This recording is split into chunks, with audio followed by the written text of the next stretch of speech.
Folks, please welcome the director, Leon Prudovsky. Thank you so much.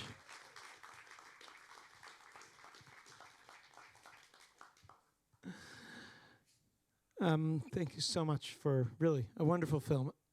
Where did this come from? Thank you.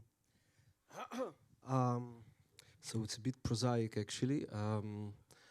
I went to a film festival in Brazil like 12 years ago and 13 years ago. And I came back and I was telling my co-writer to be about all the Brazil. And he said, you remember the film Boys from Brazil? Let's have a script about Hitler who is hiding out somewhere in Brazil, in South America.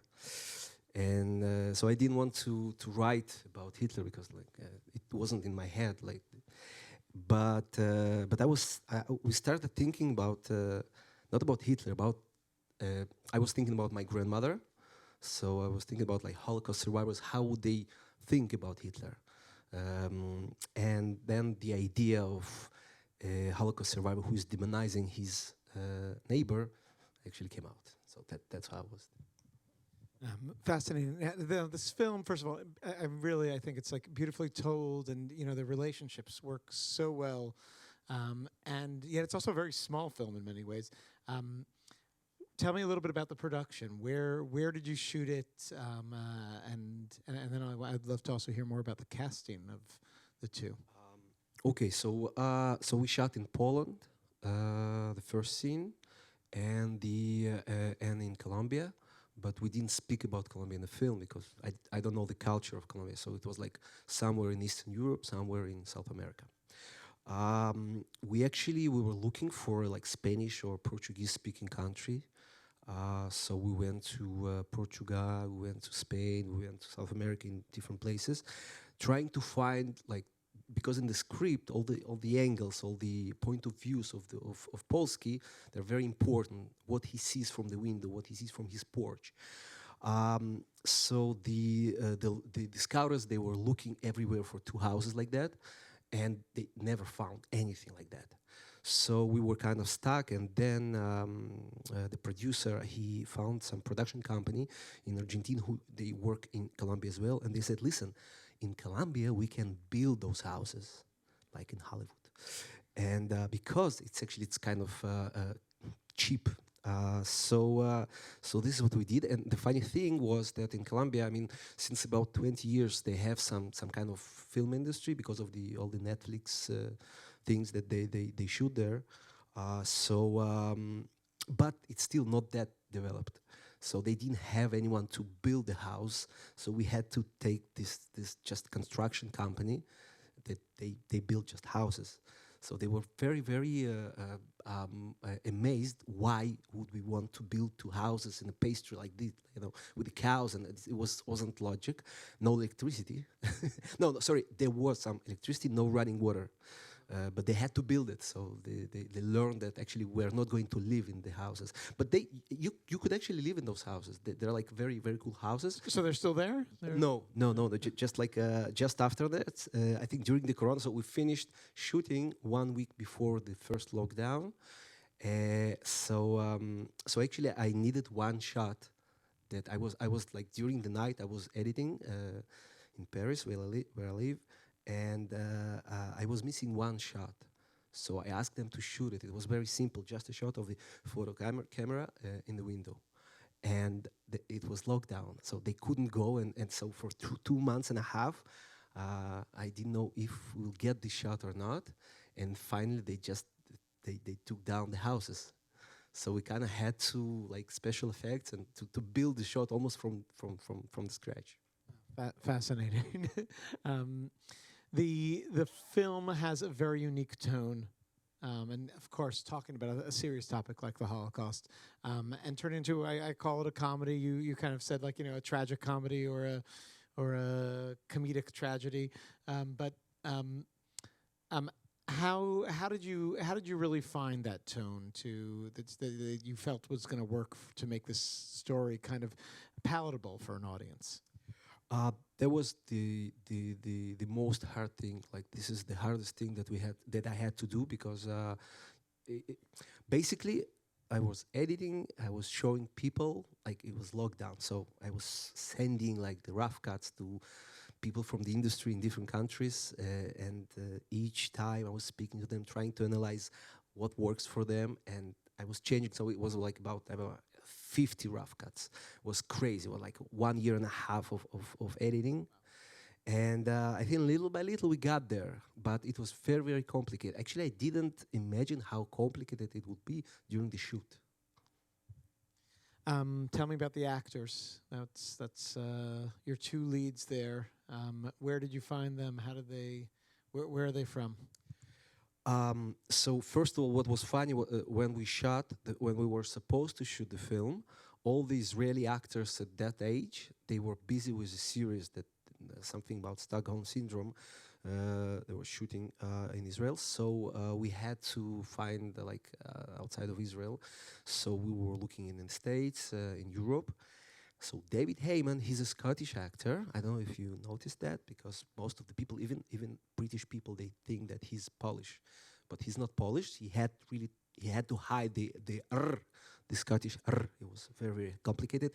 I think he for 4 months he was going to Glasgow, Glasgow's Jewish community, to speak with old people trying to have the same accent. Well, he's less famous than Udo, but he's very he's a stage actor. He's a director. He makes a lot of series. He's a very, very talented, very professional guy. So he said, "Listen, I have this. We have to have rehearsals, and it will be okay." Okay, perfect. So I went to Glasgow. Then I went to the States, to Palm Springs, to meet Udo, and he loved the script. With Udo, what was funny, he was in a dream cast when we were writing the script. We were actually thinking about him. He made like about 380 films. Like this, whenever directors needed to find like European character with strange eyes, he was the one, right? So so we forgot about that, and so years later we're writing the script like for 10 years, something like that. So years later, when the American casting director, she proposed as Udo, like for the first time, we're like, yeah, seriously? Wow, yeah, okay. He read the script, he loved it, so I came to Palm Springs, and he said, listen, it will be okay, but we don't do the rehearsals. So I had two actors, like guy, like 70-something years old guys. I was half their age, and they said, "This is our condition." So we had to work out this thing, because Udo, he's someone who goes inside the frame and he feels the frame. He knows like if it's a long shot or if it's a close up, and David, he needs to go into the character, to feel the character. So it's like two different ways of working. So we had to manipulate at the beginning. It's not a rehearsal, just a meeting. So basically it was something like that. But they had a very, very bizarre relationship, the two guys. They were so different. I think it built this friendship between them that starts out as they start like enemies, but then they become friends. So this is what actually happened during the shoot. Nice, and I mean it works very well. And I think you feel the transition that each character goes through is really very believable. My last question, then we'll take some questions from the audience. Is okay. So the film wasn't shot in Israel. Non-Israeli actors, except for some side characters. And yet it's an Israeli film. We're showing it here at an Israel film at an Israeli. You decided. How did I make this decision? Yeah. Well, how did you? do you feel that this is a film that is Israeli to you in any sense? Listen, it was complicated. It was complicated from very beginning. When we wrote the script, we were actually kind of worried that in the film found in Israel, they will say, but this is not in Hebrew, this is not in Israel, this is not. The thing is that this is a Jewish story, but who can write it, who can make it? That was the idea. They speak English because this is how they would speak, I guess, because he doesn't speak German, he doesn't speak Polish, so they speak English, which kind of a convention, like cinema convention as well. Um, I People in Israel who watch the film, they kind of I don't know if you can say shocked, but kind of surprised from the beginning because it doesn't feel Israeli. It Doesn't feel Israeli. Huh? It doesn't. Even the way it's Yeah. shot. Even Yes, well, we had a great Polish DOP. So I don't know. It's a film. and I think that's wonderful. I think the fact that Israeli cinema has gotten to that place where it doesn't have to be Israeli. It is a completely international market, and it's just about good storytelling. And I think that's what this film does. Well, most of the people who made the film, finally, they're Polish Jews, like originally. So besides Heyman, because David Heyman is not Jewish. Right. I'd love to take some questions from the audience. Any brave souls? And start down here. Thank you. Congratulations. So, I don't know if it was a wonderful film. I was felt like my head was spinning half the time. It was a wonderful film. But I think it's not a complicated question for you about the great dropping of the drawer scene. The great showing your the testicle of the scene. the testicles, because what could be more Jewish for men in the whole world who have a mark, like every Jewish man who has been in danger and had to hide. And this was so eloquent to see that he made him drop his drawers. I was wondering how you came to it, or if Hitler really only had one. I don't know. So that's a rumor. No one really knows. It is a real rumor, right? There are some research made about that. I first of all, I love this scene the most in the film, and it was hard. Actually, I think I came up with the scene like 1 month before the shoot, before the rehearsal, before everything, just in the end of the writing. And a lot of people didn't get the scene because it's weird. But the whole film is a bit weird, so I think it works. So when we were shooting, it was very, very complicated because seriously, it's like, is it tragic? Is it comic? It's ridiculous, basically, right? But this is why I loved it. And I remember it's at the end of the film, and while editing the first rough cut by myself before we got the editor working on it after the lockdown finished, I was editing it, and I was so scared. It was during the night. I was so scared because either it's like total flop or I love it. I didn't know what's going to happen. So I finished editing and I put it and I watched it, and actually I did laugh and cried. So I said, okay, perfect. That works. That works. I had a lot of not fights, but almost fights with producers about this scene. I don't know. I love it. I think it's quite ridiculous and great in a way. So. I think it's a great scene. I think, I think it's. Thank you so much. The audience approves.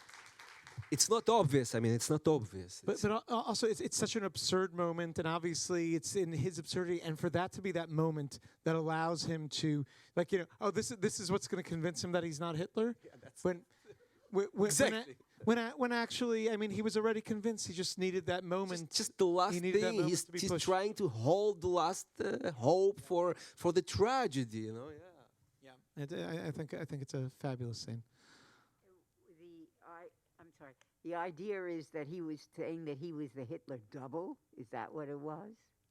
And also, why did they call him Führer? And those funny people with the hats and that Carole Zabar. Can you explain it? Well, yeah. First of all, the doppelganger, the double, the Hitler's double. It's a real thing. I think he had 7. This is what I read, right? So basically, he was using the fact that he was trying to resemble Hitler as much as he could. So he painted like him. So actually, he could like paint like Hitler and sell those paintings to some strange people who I don't know collected Nazi stuff. Because they believed that he's Führer. This is why they would buy the paintings, I guess. He used it as a way to market himself and own it as much as possible. Hi, I have a question. I think if I caught it, you indicated you live in Paris. Sorry? I think I caught you saying that you live in Paris. Yes. Okay, so my question is, did you feel that Israel was too difficult to promote your career and that it is easier to be a filmmaker in Paris? Not at all. I hope. I kind of physically I'm in Paris, but I work in Israel. I travel there every like 2-3 weeks, and there's Zoom and all that. So basically, I physically I'm in Paris, but I don't work in Paris yet. Hopefully. I went because my wife she's French and she got some job there and sorry, the food. I don't know. I love Israeli food. Come on. You're not There going are to some win. You're not going to good win that one things. here. There's some good things and like great things in Paris, like food as well. But come on, Israeli food is good. We're going to take one last question over here. Oh, yes. So, more about your inspiration towards the story. So, did you have to work in archives and like research those Nazi sympathizers and what was going on in Argentina? Because it's a big thing for Argentina still.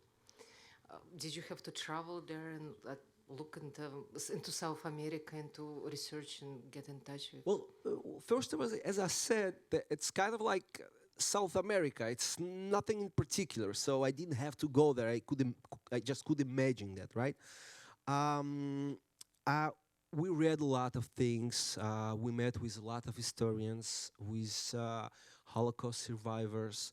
We tried to put a lot of this emotional charge in the story.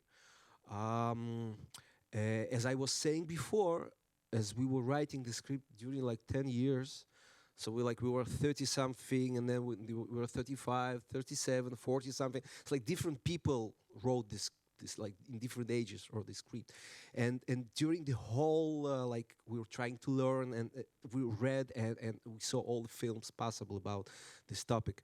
And what was funny, like every other 3-4 years there was this film like Toma Goyan Remember, which was about a Holocaust survivor who is going to find some Nazi in the States from Canada, I think. And when we heard about it, we were so scared. Oh my God, someone did something like that. So we had to watch it. Okay, no, that was different. Then there was this Argentinian film about a guy who found, Mr. Kaplan, I think that was the name, about the guy who found the commandant of the camp, and he was like, oh my God, it was so like what we wrote. So we went to see that, and it wasn't that exactly. But every time we had to rewrite a little bit to put something, like some new things, and it changed. So it was like, this script is like 10 years of our lives, and a lot of things in there. It feels rich, and it feels like actually also that it kind of like references all these films that you're mentioning. There's a lot of this like iconography that exists, which is, by the way, where Holocaust cinema is today in terms of like, these characters, these myths that exist. The mysterious person in South America, the Hitler lookalikes. This is something that has definitely been explored in cinema, and this kind of like puts it together very nicely. I have one more that I like to put in there. It reminds me of Burbs. Have you ever seen The Burbs? It's an early Tom Hanks film from the 80s. Anyone? The Burbs, where he thinks his neighbors are serial killers. Turns out they are. Spoiler. Wow. Have I missed that? That's weird. The Burbs. Definitely one. I think it's on Netflix. Thank you so much for being here. Thank you. For this Thank you so fabulous much for film. coming. Thank you. Most importantly, The film's being released by Cohen Media. Do you By know the end when of the film- year, I think, or maybe beginning of the next one. But yes, it will be in theatrical release. Spread the word. Let people know when this Thank one you so comes much for out. coming. Thank you so much.